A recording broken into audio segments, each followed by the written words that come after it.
I got scammed big time, and it hurts. It hurts financially and it hurts emotionally. $98,547. What do you think when you see that total?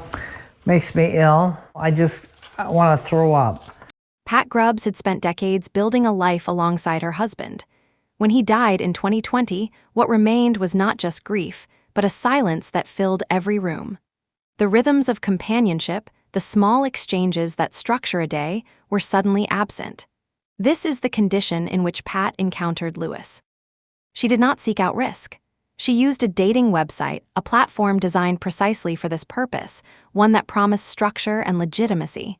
When Lewis appeared, he did not arrive with urgency or pressure. He arrived with patience. He introduced himself. He shared his age. When Pat disclosed that she was 83, he responded with reassurance. Age, he told her, was just a number. This distinction is critical. The scam did not begin with a request. It began with validation. What followed was a period of sustained, low-pressure contact. Lewis claimed a physical condition prevented phone calls, which conveniently shifted all communication to text. This is not incidental. Text-based communication removes vocal inconsistencies, eliminates the risk of accent detection, and allows multiple operators to maintain a single persona across shifts. Pat would not have known this. What she experienced was consistency. Messages arrived daily. They were affectionate, affirming, and increasingly intimate. The psychological architecture here is deliberate. Each message reinforced the previous one. Each exchange deepened the sense of mutual investment. Lewis called her my queen. He spoke of blessings and grace. He framed their relationship in terms of destiny, not chance. For a woman living alone, recently widowed, this rhythm of attention became a substitute for the companionship she had lost. The predictability of his messages provided structure. The warmth of his language provided meaning. And when he sent photographs, when he shared details of his work in Montreal, when he sent a picture of a plane ticket, the relationship crossed from digital abstraction into something that felt tangible. Pat prepared for his arrival. She anticipated physical reunion. The plane ticket was evidence. It was proof that this was real. He never arrived, but by then, the emotional investment had already been secured. A Westfield woman says it wasn't love, it was a perfect illusion. That illusion turned out to be a sophisticated scam. Tonight she's sharing her story in the hopes of protecting others. Valentine's Day is just 2 weeks away. WRTV Investigates' Kara Kinney is digging into why romance scams are now on the rise. It's a story you need to share with anyone looking for love. Romance scams are skyrocketing. Complaints grew 25% from 2019 to 2021, according to the FBI. A Westfield woman says money isn't the only thing she lost. Pat Bright-Cruz became a widow in 2020. And I was very lonely after that. Using a dating website, the Westfield woman met her match, a man named Lewis.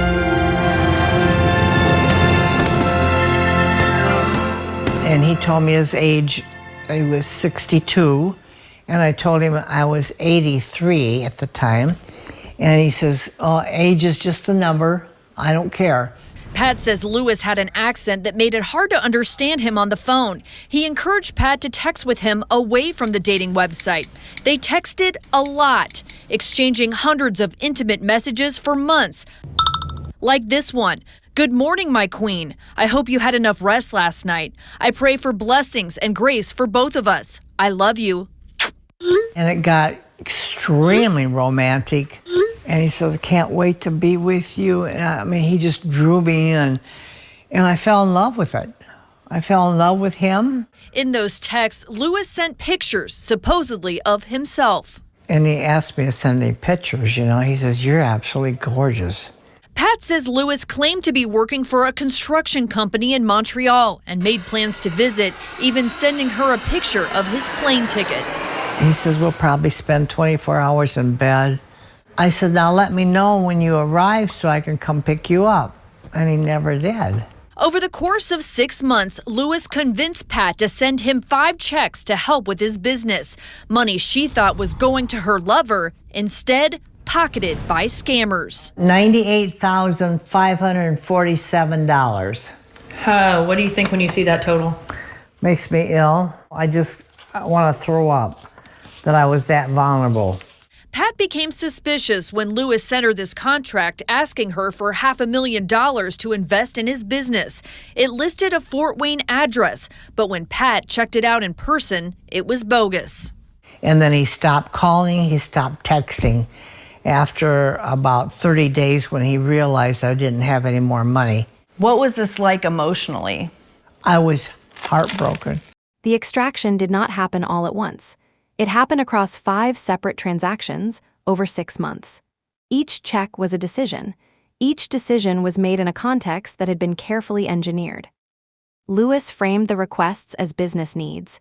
He was working on a construction project in Montreal. There were complications. He needed short-term assistance. The framing shifted the burden away from suspicion and toward support. Pat was not sending money to a stranger. She was helping her partner.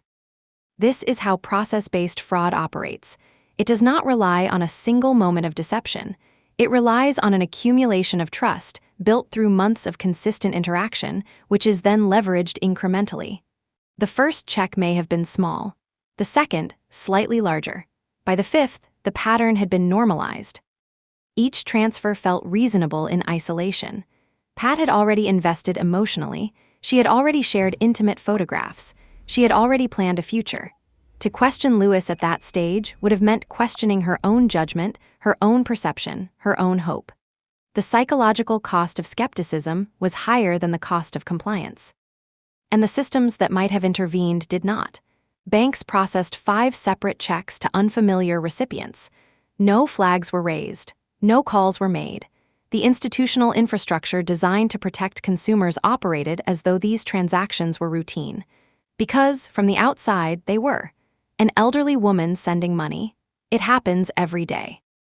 The scam ended only when Lewis requested $500,000. This was the threshold Pat could not cross, not because the request was unreasonable within the fiction they had built, but because she did not have it.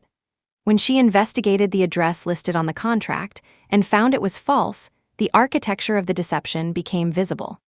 Lewis stopped responding within 30 days.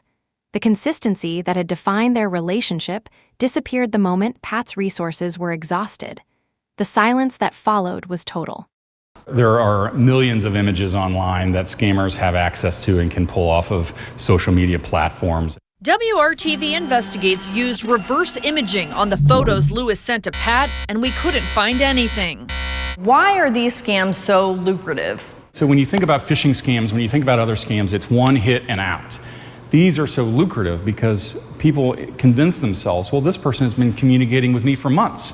There's no way that this is a scam. A family member filed complaints on Pat's behalf with Westfield police and the FBI. Looking back at everything and knowing what you know now, how does that make you feel? Makes me feel horrible, makes me feel dirty, makes me feel stupid. Pat isn't confident she'll get her money back, but she is confident about one thing. Do you think you'll find love again? Oh yeah, but not that way. I'll never be scammed again. You can protect yourself by never sending money to someone you've never met in person. Cut off contact if they ask for your personal information, like your credit card or bank account numbers. The $98,000 Pat Grubb sent is almost certainly unrecoverable. The money moved offshore within hours of each transaction. The individuals who received it operate across jurisdictions that do not cooperate with American investigators. The infrastructure of international wire fraud is designed precisely to ensure that once funds leave the country, they do not return. But the loss extends beyond the financial. Pat described feeling dirty, feeling stupid. These are not the words of someone who lost money. They are the words of someone who lost trust in others and in herself.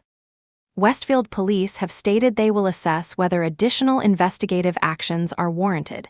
The FBI has received a complaint. These are procedural acknowledgments, not promises. For Pat, the case remains open in name only. She was not reckless. She was lonely. She sought connection through a legitimate platform and encountered someone who understood exactly how to provide the illusion of intimacy without ever intending to deliver it. The scam succeeded not because Pat failed to recognize danger, but because the danger was designed to be unrecognizable. She still believes she will find love again, just not that way.